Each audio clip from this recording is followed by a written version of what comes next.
Partner हौ। यतिखेर हाम्रो बीचमा नेपाल कम्युनिस्ट पार्टी माओवादी केन्द्रका नेता लीलामणि पोखरेल हुनुहुन्छ। लीलामणि पोखरेलजी, हजुर भन्नु। तपाईलाई नेपाली बस्न स्वागत गर्न चाहन्छु। धन्यवाद। अब तपाईको पार्टीले मन्त्रीमण्डलमा हेरफेर गर्दैछ, परिवर्तन गर्दैछ हैन? आजबाट गर्दैन हाम्रो पार्टीले। तपाईको पार्टीले गर्दैन? गर्दैन। किन नगर्ने? मन्त्रीहरु विवादमा परे। किन गर्ने? आज अर्थमन्त्रीलाई चौतर्फी रूपमा आलोचनाको शिकार बनाइयो जताततै। त्यो कुरो मलाई थाहा छैन अहिले है। जताततै उहाँ विवादमा पर्नुभयो, फस्नुभयो होला। विवादमा परे मान्छे सबै त्यस्तो भएको छैनन्। त्यो अहिले त्यो पार्टीको आन्तरिक जीवनको पनि प्रश्न होला। त्यो उठेका विभिन्न प्रश्नहरू बारेमा पार्टीभित्र पनि आवश्यक छलफल होला। हैन, पार्टीभित्र छलफल त होला नि हैन? मध्यरातमा बिचौलालाई अर्थमन्त्री त्यो कुरो अहिले मलाई नसोध्दा बेस हुन्छ हैन। तपाई त माओवादी केन्द्रको नेता हो लीलामणिजी। त्यसैले यो अहिले चाहिँ नि त्यो विषयमा मलाई नसोधिकन अरू पोलिटिकल विषयमा जाउँ होइन। अहिले जनताको प्रश्नहरू छ नि त, किनभने पार्लियामेन्ट पनि बहस भएको छ। त्यो विषय पार्लियामेन्टले हल गर्ने कुराहरू हो। पार्टी र पार्लियामेन्टले हल गर्छ। हैन, पार्टी सिस्टममा पार्टीको भूमिका हुन्छ नि होइन र? त्यसैले त भने त पार्टीले त्यो विषयमा हल गर्छ। त्यो अहिले सार्वजनिक रूपमा यो गर्ने र उ गर्ने मैले भनिरहनु पर्ने जरुरी पर्दैन। त्यसो अर्थमन्त्रीलाई नहटाउने पक्षमा छ माओवादी केन्द्र, ठ्याक्कै भन्नु। त्यो होइन, म त्यो पक्षमा छ छैन भन्ने कुराहरू अहिले मैले तत्काल त्यो गर्ने कुरो होइन। किनभने यो पार्टीको बैठक बसेर पार्टीको बैठकले त्यसका बारेमा उठेका प्रश्नहरू सार्वजनिक रूपमा कसैका विषयमा प्रश्न उठ्छन् भने त्यो हामी जवाबदेही हुनुपर्छ। होइन, सार्वजनिक रूपमा प्रश्न त उठिसक्यो। मध्यरातमा बिचौलालाई अर्थमन्त्रालयमा बोलाएर राज्यको छ नि राजस्वको गराएपछि अर्थमन्त्रीमाथि गम्भीर आरोप लाग्यो। छानबिन गर्नुपर्छ। त्यो विषयमा पार्टीले आफ्नो प्रक्रिया अनुसार त्यस विषयमा बुझ्ने जाँच्ने के हो होइन भन्ने कुराहरूको निर्क्युल पार्टीले गर्नुपर्छ। कसै पनि राजनैतिक जिम्मेवारीमा भएका व्यक्तिका बारेमा प्रश्नहरू उठ्छन् भने त्यसको जवाबदेही हामी सार्वजनिक जीवनमा भएपछि जवाबदेही हामी हुनुपर्छ। त्यसो भए सार्वजनिक जीवनमा छ नि मन्त्रीले जुन किसिमको गतिविधि गरिरहेछन् त्यो गलत भयो। मन्त्रीका उडने त जवाबदेही हुनुपर्छ। जवाबदेही हुनुको निम्ति कहिलेकाहीँ आरोप पनि लाग्छन्, कहिलेकाहीँ सत्यता पनि हुन्छन्। त्यो सत्यता र आरोपको बीचको चाहिँ विश्लेषण गरेर त्यसको निष्कर्ष दिनुपर्दछ। अहिले म त्यो बारेमा धेरै टिप्पणी गर्ने अहिले पक्षमा छैन। तर हाम्रो देशमा लीलामणिजी नैतिकता हराए, इमानदारी त हराए। अब यो समग्र राजनीति र सामाजिक सम्बन्धका सबै क्षेत्रहरूको त्यसको रिभ्यू गरिनु पर्दछ। राजनीति मात्रै खुइल्याउने कुरो बन्न खोज्दैछ राजनीति नेताहरूलाई। अरू सामाजिक जीवनमा भएका हैन ब्युरोक्रेसीदेखि लिएर स्वयं पत्रकारहरू, अरू विभिन्न क्षेत्रका उद्योगी व्यवसायीहरू, हैन धार्मिक नेताहरू, यी सबै क्षेत्रतिर सिङ्गो समाजको नैतिक मूल्य बारेमा गम्भीरतापूर्वक मूल्याङ्कन गर्नुपर्नेछ। समीक्षा चाहिँ गर्नुपर्छ। समीक्षा मात्रै हैन, त्यसलाई देखा परेका विकृतिहरूलाई कसरी निर्मूल गर्ने त्यो अभियान नचाल्ने हो भने राज्य व्यवस्था नै के हुन सक्छ भने त्यसले अप्ठ्यारोमा पर्न सक्छ। किनभने हाम्रो देशमा छ नि समस्या छ, जटिलता छ। तपाईँलाई थाहा छ अब यो वर्गीय समाज हो। यो समाजमा भिन्न भिन्न विचार, भिन्न भिन्न प्रवृत्ति, भिन्न भिन्न चिन्तन सोच र त्यसका मान्छेहरू छन्। कुण्डे कुण्डे जलम भिण्डे, मुण्डे मुण्डे मछली भिण्डे भन्छन् हैन।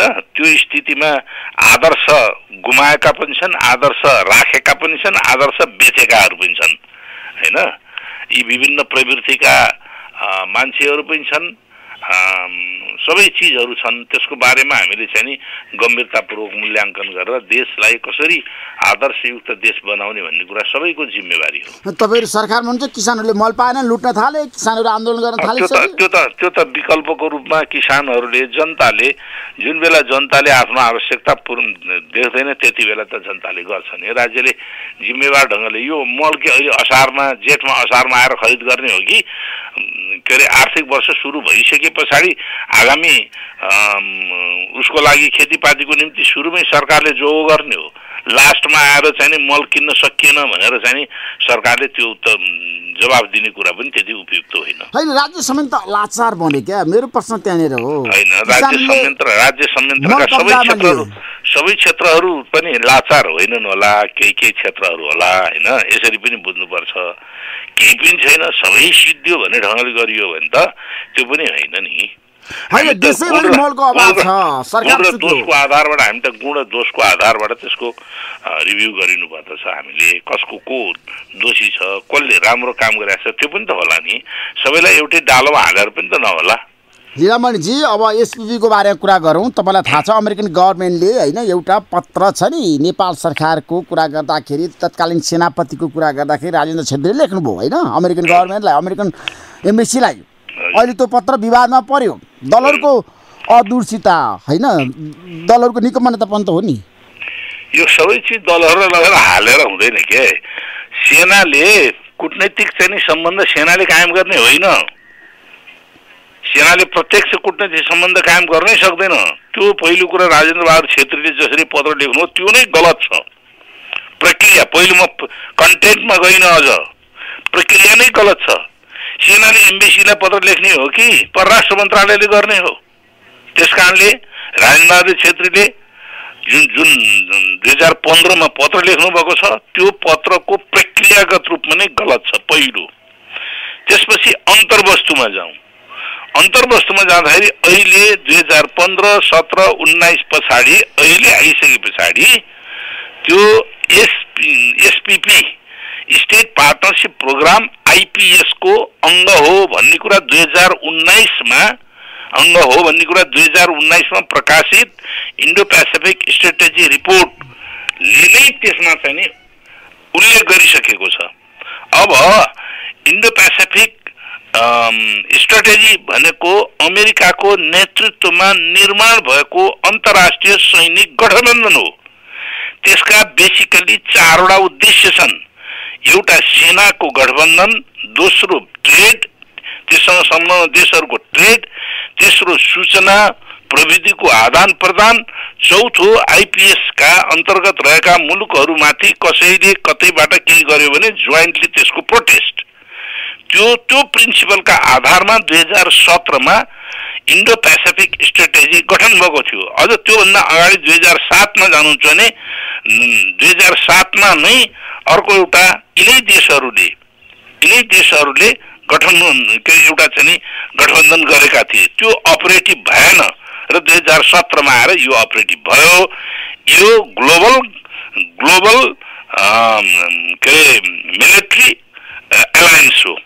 होइन, तपाईँलाई थाहा जस्तो तत्कालीन प्रधान सेनापति राजेन्द्र छेत्रीले एसपीबीमा चाहिँ सहभागिताको लागि कार्तिक 10 मा 2072 मा पत्र लेख्नु भएको छ अमेरिकन राजदूतावासलाई होइन। अब त्यतिखेर प्रधानमन्त्री को हुनुहुन्थ्यो तपाईँलाई थाहा छ? 2010 मा प्रधानमन्त्री पत्र लेख्ने बेलामा प्रधानमन्त्री केपी शर्मा ओली हुनुहुन्थ्यो। केपी शर्मा ओलीको भनाइ के छ भने प्रचण्ड र शेरबहादुर देउवाले पनि गल्ती गर्नु भएको छ नि त। उहाँले पनि उहाँले के भन्नुहुन्छ म त्यता जान्न। त्यति बेला कसको नेतृत्वमा सरकारमा भएको बेलामा पत्र लेख्नुभयो त्यो नै मुख्य कुराहरू हो। उहाँले त के भन्नुहुन्छ भने पहिलेको सरकारले निर्देशन दिएको थियो, म सरकारमा आइसकेपछि पत्र गयो, मलाई सेनाले थाहा दिएन, संसारमा यस्तो हुन्छ कहीँ। त्यसकारणले मैले धेरै लामो टिप्पणी गर्ने भन्दा दस्तावेजै यहाँ चाहिँ नि हाम्रा अगाडि प्रुफ छन्। हैन, प्रुफ छ, प्रमाणहरु छन् लीलामणिजी, तर तपाईले धेरै पटक चुक्नु भएको छ। म तपाईलाई अर्को एउटा सूचना दिन्छु। अमेरिकी उपरक्षा मन्त्री इन्डो पेसिफिक सेक्युरिटी एफेयर्स त्यसको चाहिँ त्यो पनि हेर्ने रेनाल्ड सेभियर भन्ने रेनाल्ड सेरिभर भन्ने उनी चाहिँ नि नेपाल आएका थिए 2019 मा 19 अक्टोबरतिर। त्यति बेला रक्षा मन्त्री ईश्वर पोखरेल हुनुहुन्थ्यो। अनि ईश्वर पोखरेल र उनको बीचमा सहमति भइसके पछाडि, संवाद भइसके पछाडि, मसँग एउटा डकुमेन्ट नै छ हातैमा, के अरे Nepal is positive about being part of state partnership programme under Indo Pacific strategy minister tells visiting US official भन्ने शीर्षकको एउटा चाहिँ नि डकुमेन्ट छ। उहाँले ईश्वर पोखरेलजीले त्यसको पार्ट बन्नेमा सहमति जनाइसक्नु भएको थियो। अब त्यतिखेर तपाईहरु पनि सरकार हुनुहुन्थ्यो? हैन, हाम्रो सरकारमा थिएन। त्यहाँ त त्यसो भए त लडाई भएको छ नि, हाम्रो स्ट्रगल भएको छ नि त। केपी शर्मा ओली प्रधानमन्त्री हुँदा 2072 सालमा पनि तपाईकै पार्टी सरकारमा थियो, तपाईले समर्थन गरे हो। पहिले यता सुन्नुस्, किन तपाईहरु सरकारमा पनि जाने? एउटा प्रधानमन्त्रीले मलाई सेनाले थाहा नदिकन पत्र लेखेछ भनेर प्रधानमन्त्रीजीले भन्नुहुन्छ भने त्यहाँभित्र भएका मिनिस्टरहरूले के कुरा थाहा पाउलान्, के कुरा थाहा नपाउलान्, आफै विचार गर्नुहोस् त। डबल स्ट्यान्ड हो नि, किनभने सरकारमा बस्ने अनि विदेश नीतिमा तपाईहरुको एकरूपता पनि नहुने। डबल भयो कि ट्रिपल भयो कि सिंगल भयो कि भन्ने त्यो अलग हो। 2017 मा सेनाले पत्र लेख्यो अनि सेनाले पत्र लेखिसके पछाडि पनि त्यो कुरो चाहिँ नि फाइनल भएको थिएन। अनि अमेरिकी पार्टले त्यो पत्र लेखिसकेपछि यो पछिल्लो भिजिट पछाडि ईश्वर पोखरेलजी डिफेन्स मिनिस्टर भएको बेलाको भिजिट पछाडि त्यो के हो भने उहाँले एप्रुभ गर्नुभयो। एप्रुभ भनेको हामी यसमा सकारात्मक छौँ, तयार छौँ भनेर भनिसके पछाडि यो के रहेछ भन्दाखेरि अहिले त त्यसमा एग्रिमेन्ट गर्नको निम्ति आएको 10 बुँदे प्रस्ताव हो। एग्रिमेन्ट हिजो लेटर अफ एक्सचेन्जबाट यस अर नो एप्रुभ गर्ने या नगर्ने भन्ने मात्रै थियो। यो अहिले आएको 10 बुँदे प्रस्ताव त नयाँ एग्रिमेन्ट गरेर त्यसमा नेपालमा अमेरिकी ब्यारेक खडा गर्ने, म ठोसमा जान्छु, अमेरिकी ब्यारेक खडा गर्ने, ब्यारेक खडा गरिसके पछाडि त्यसमा कुन सेनाको कुन ट्रुप कति बेला आउँछ, रोटेसन हुन्छ कि हुँदैन, त्यो अलग कुराहरू हो। हामीलाई यो सम्झौता गर्नुपर्ने किन पर्यो, के का लागि पर्यो, त्यो कुरा त अब केपी शर्मा ओली, प्रचण्ड र शेरबहादुर देउवाले जनतालाई जवाफ दिनु पर्यो। त्यही त हामीलाई यो सम्झौता अहिले मैले सम्झौताको कुरा गर्दैछु। अहिले सम्झौता जुन ड्राफ्ट आयो त्यो चाहिँ नि गर्नुपर्ने किन? तपाईँ पार्लियामेन्टमा सबभन्दा सरकारको सरकारमा सहभागी भएको पार्टीको मुख्य सचेतकले यो विषयमा प्रश्न उठाइसके पछाडि मात्र यो बाहिर आछ। तपाईलाई थाहा छ नि?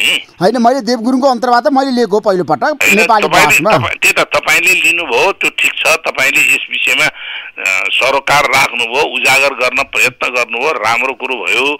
तर के हो त भन्दाखेरि यदि रुलिङ पार्टीको पार्लियामेन्टको सचेतकले नै यो प्रश्न उठाउँछ भने यो कुराहरू अफिसियली सार्वजनिक नआउँदै केही जनस्तरमा आइसके पछाडि मात्रै बल्ल यो विथड्रको पोजिसनमा पुग्यो हो नि त। होइन, मेरो प्रश्न कहाँनिर भन्दै ल्याउने पोखरेल, ठिक छ तपाईँले जुन कुरा भनिरहनु भएको छ होइन, हाम्रो देशमा एसपीपी आवश्यक छैन, सबैले भनेका छ, राष्ट्रिय सहमति छ, तर पनि प्रधानमन्त्रीले अहिलेसम्म कुनै पनि प्रतिक्रिया दिनुभएको छैन। मेरो प्रश्न कहाँनिर भन्दाखेरि ठिक छ एसपीपी अगाडि बढाउनको लागि त नेपाल सरकारले नै त्यतिखेर पहल गरेको नि, अमेरिकनलाई गभर्मेन्टलाई अमेरिकन एम्बेसीलाई पत्र लेखेको त हो नि, होइन? त्यतिखेर दोषी त उनीहरू हुनु पर्यो नि, जसले पत्र लेख्यो। अब तपाईँले फेरि त्यसलाई रिगाउने काम नगर्नुहोस् न। सेनाले, मैले एकदम प्रष्ट भनेको छु, पहिलो कुरो प्रक्रिया रूपमै सेनाले कूटनैतिक रूपमा पत्र लेख्ने होइन। उहाँले दूतावासमा पत्र लेख्नुभयो, त्यो नै प्रक्रियागत रूपमा गलत। दोस्रो, त्यो भित्रको अन्तर्वस्तुमा सेनाले व्याख्या गर्ने सन्दर्भमा के पनि भन्यो त फेरि भन्दाखेरि हामी त डिजास्टर म्यानेजमेन्टको निम्ति मात्रै गरेका हौँ। 2072 मा चाहिँ डिजास्टर म्यानेजमेन्ट थियो, के गर्नुपर्ने थियो 72 सालमा, अनि भूकम्प आएको बेलामा त्यस्तो परिवेशमा मात्रै गर्यौँ भनेर त्यो कुरा अर्को झुट बोल्यो। अब तेस्रो प्रश्न के हो भने त्यो अहिले जुन सम्झौता गर्नका निम्ति भनेर ड्राफ्ट आयो, त्यो ड्राफ्टको ओरिजिनल कपी त मलाई थाहा छैन, किनभने हामीले अङ्ग्रेजीमा हेर्न पाएनौँ, नेपालीमा अनुदित अंश मात्रै हामीले हेऱ्यौँ। त्यसमा यति ठुला आपत्तिजनक छन् कि नेपालमा अमेरिकी सेनाको ब्यारेक खडा गर्ने, के गर्ने, एन्टी टेरोरिज्म ट्रेनिङका निम्ति र डिजास्टर म्यानेजमेन्टका निम्ति भनेर जुन कुराहरू आयो त्यो कुरा नै आपत्तिजनक, सेनाको ब्यारेक खडा गर्ने। त्यसका निम्ति डिजास्टर म्यानेजमेन्टका निम्ति हिजो चाहिँ नि हाम्रो भूकम्प गएको बेलामा विभिन्न देशका भारतीय सेना आयो, चिनिया सेना आयो, अमेरिकी सेना आयो, जापानिज आयो, विभिन्न 27-28 वटा देशहरूले सहयोग गर्नका निम्ति भनेर उनीहरूले त्यो चाहिँ नि सहयोग गरेका थिए। के हामी अब हरेक देशका सेनाको क्याम्प खडा गरेर अनि त्यो चाहिँ नि प्रति आतंकवाद र चाहिँ नि यो चाहिँ नि प्राकृतिक प्रकोप अथवा चाहिँ विपद व्यवस्थापन गर्ने हुन्छ? यहाँ के भारतीय सेनाको क्याम्प खडा गर्ने, चिनिया सेनाको, रसियन सेनाको, जापानी सेनाको? यो नै सर्वथा गलत हो। र अर्को यो इन्डो पेसिफिक स्ट्रेटेजी अन्तर्गतको तपाईलाई याद होला मैले एमसीसी पारित गरिसके पछाडि सिरिज अफ इन्सिडेन्टहरू हुनेवाला छन्। स्टेट पार्टनरशिप, स्ट्रेटेजिक पार्टनरशिप, तपाईको सोफा एग्रिमेन्ट, अक्सा एग्रिमेन्ट जस्ता एग्रिमेन्टहरू यो कन्टिन्युअसली आउनेवाला छन् भनेर मैले तपाईकै सञ्चार माध्यममा मैले पटक तपाईले भन्नुभएको थियो एमसीसी पारित त तपाईकै पार्टीले गर्यो, माओवादी केन्द्रले गर्यो होइन? कोले गर्यो त्यसलाई इन्कार पनि त हामी गर्दैछौँ नि हैन? पार्टीको आन्तरिक जीवनमा मैले के भने के राखेँ त्यो कुरा मैले अहिले सार्वजनिक उसमा चाहिँ मैले अलि ठान्दिनँ। तर म प्रारम्भदेखि नै यो चाहिँ नि एमसीसी एग्रिमेन्ट हाम्रो देशको हितको विरुद्धमा छैन, सँग भएको सम्झौता देशघाती नै हो भनेको थिएँ। र यो सम्झौता गरिसके पछाडि यहाँ मैले क्याटेगोरिकली कुन दिनमा कुन मार्फत आउँछ भनेको थिएन। सेना विभिन्न किसिमले सेना प्रवेश गर्न सक्छ।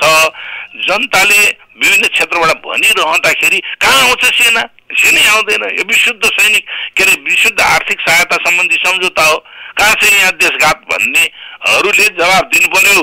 अहिले तपाईँले पनि त्यही टेलिभिजन ल्याएर बोलाउनु भएका केही मान्छेहरू छन् जसले नेपालको वफादारी भन्दा पनि अमेरिकाको वफादारी गर्ने, अमेरिकी अधिकारीहरू भन्दा पनि अझ माथि उठेर अमेरिकाको प्रतिरक्षा गर्ने केही स्वनाम धन्य बुद्धिजीवीहरू चाहिँ थिए। तिनीहरूलाई अहिले सोध्नु पर्यो के यो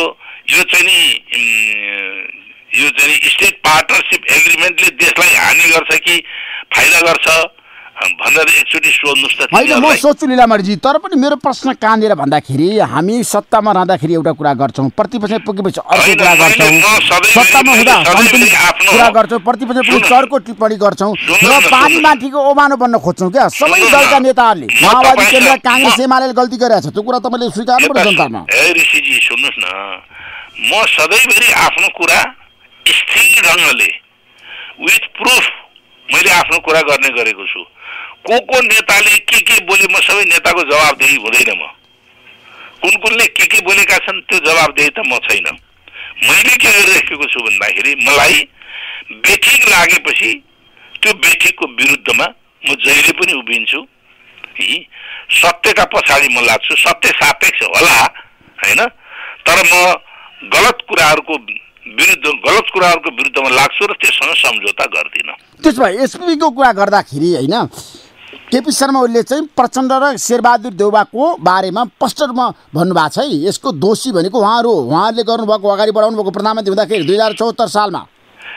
अब यो कुराहरू त डकुमेन्टले भन्ने हो, तथ्यले भन्ने हो। मैले कसले बढाएको हो भन्ने कुरा राजेन्द्र बहादुर छेत्रीले पत्र लेख्ने बेलामा कसको सरकार थियो त्यो कुराहरू हेर्नु पर्यो होइन, कसले नेतृत्व गरेको थियो। अब कि त सेना मेरो कमान्डमै थिएन भन्नु पर्यो होइन, मेरो कमान्डमा थिएन। सेना आफ्नै ढङ्गले प्यारलली चलेको थियो, अन्तर्राष्ट्रिय कूटनैतिक सम्बन्ध पनि आफै गर्दथ्यो, हामीलाई थाहै दिँदैन थियो भनेर भन्नु पर्यो होइन। सेना कमान्डमा थियो, त्यति बेला रक्षा मन्त्री पनि थिए, त्यति बेला चाहिँ को पनि थियो भन्ने भयो भने आफूले जिम्मेवारी दिन तयार हुनु पर्दछ होला। मिस भयो होला भन्न सक्नुपर्छ, मेरो मिस हुन सक्दछ, मैले यसको बारेमा गहिराइमा बुझेन, गहिराइमा यसको चाहिँ इफेक्टहरू के हुन्छ भन्ने कुरा मैले त्यति बेला अनुमान गरिनँ भन्दाखेरि त्यो सानो भइदिएन क्या, त्यसले चाहिँ महानता नै प्रदर्शन गर्छ। तर ऊ ढाँटछल गरेर यताबाट उता उम्किन खोज्यो भने त्यो चाहिँ त्यहाँनिर कन्सपेरेसी हो भन्ने कुरा, षड्यन्त्र हो भन्ने कुरा बुझ्नुपर्छ। त्यसो भए केपी शर्मा ओलीको नेतृत्व सरकारले सेनालाई स्वीकृति दिएको थियो पत्र पठाउनको लागि होइन? कसले त्यही त भनेको, मैले स्वीकृति दिएको थिएँ, क्याबिनेट निर्णय मलाई पनि थाहा छैन है, क्याबिनेटले गरेको थियो कि बा रक्षा मन्त्रीले मात्रै यो अनुमति दिएको थियो कि बा चाहिँ नि अब त्यहाँ कसैले गरेको थियो त्यो त म भन्न सक्दिनँ। तर के हो भन्दाखेरि राजेन्द्र बहादुर छेत्री, पहिलो कुरा राजेन्द्र बहादुरले अख्तियारी भन्दा बाहिर गएर पत्र लेखे, त्यो कुरा पहिलो मैले भनिसकेँ। दोस्रो, त्यो त्यति बेलाको उत्तरदायित्व जिम्मेवारी कहिलेकाहीँ आफूले नगरेको पनि जिम्मेवारी दिनुपर्दछ। तपाईँलाई म एउटा घटना बताइदिउँ। यो चाहिँ नि 2043-44 सालतिरको घटना होला। तपाईँ दशरथ रङ्गशालामा फुटबल खेलेको बेलामा आँधीबेहरी आयो। आँधीबेहरी आएर भागदौड मच्चिने बेलामा त्यहाँ चाहिँ गेट बन्द थियो। गेट बन्द भएकोमा त्यहाँनिर भागदौड गर्ने बेलामा लगभग 82 जना मान्छे च्यापिएर मरे। त्यति बेला